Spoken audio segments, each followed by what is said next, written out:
যাকে কখনো নামাজ পড়তে দেখা যায়নি, একটা বিশেষ পরিস্থিতিতে তাকে সারাক্ষণ টুপি মাথায় দেখা বা পর্দা হিজাব না পরলেও হঠাৎ ঘোমটা বা মাথায় পট্টি বাঁধার দৃশ্য কখন দেখা যায় বলুন তো? হ্যাঁ, নির্বাচনের সময়। ভোট এলেই লেবাস পরিবর্তনের এই চিরচেনা দৃশ্য মঞ্চায়ন হয় বাংলাদেশে। সারা বছর উল্টো পথে হাঁটলেও কিছু মানুষের জন্য মসজিদ, মাজার, শোক সভা কিংবা ধর্মীয় জমায়েত হয়ে ওঠে নির্বাচনী প্রচারের গুরুত্বপূর্ণ ক্ষেত্র।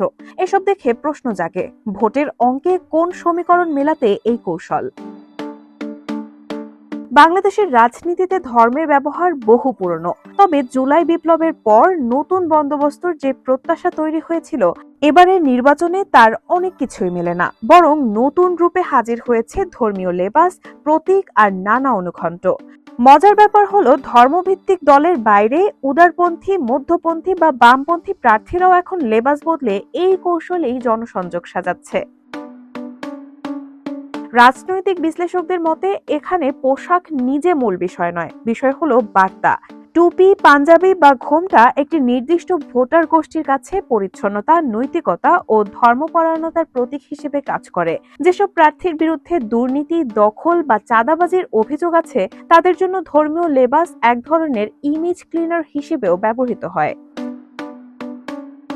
ভোটারদের প্রতিক্রিয়া অবশ্য একরকম নয়। শিক্ষিত ও সচেতন ভোটারদের বড় একটি অংশ এই পোশাক পরিবর্তনকে ভণ্ডামি বা লোক দেখানো হিসেবেই দেখছেন। তাদের প্রশ্ন, নির্বাচনের পর এই ধর্মীয় লেবাস কোথায় হারিয়ে যায়? তবে অন্য একটি বাস্তবতাও অস্বীকার করা যায় না। গ্রামাঞ্চল বা অপেক্ষাকৃত কম শিক্ষিত ভোটারদের একটি অংশ ধর্মীয় পরিচয়ের সঙ্গে নিজেকে মিলিয়ে দেখে।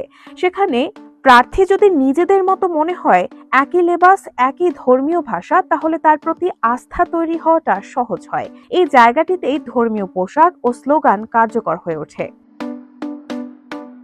নির্বাচনী আচরণবিধিতে ধর্মের ব্যবহার স্পষ্টভাবে নিষিদ্ধ, কিন্তু বাস্তবে এই বিধির কার্যকারিতা খুবই কম। টুপি, পাঞ্জাবি বা ঘোমটা যে কয়টি ভোট এনে দিক, বাংলাদেশের সামাজিক বাস্তবতায় এগুলো এখনো শক্তিশালী আবেগী প্রতীক। কিছু ভোটার প্রভাবিত হন, অনেকে এড়িয়েও যান।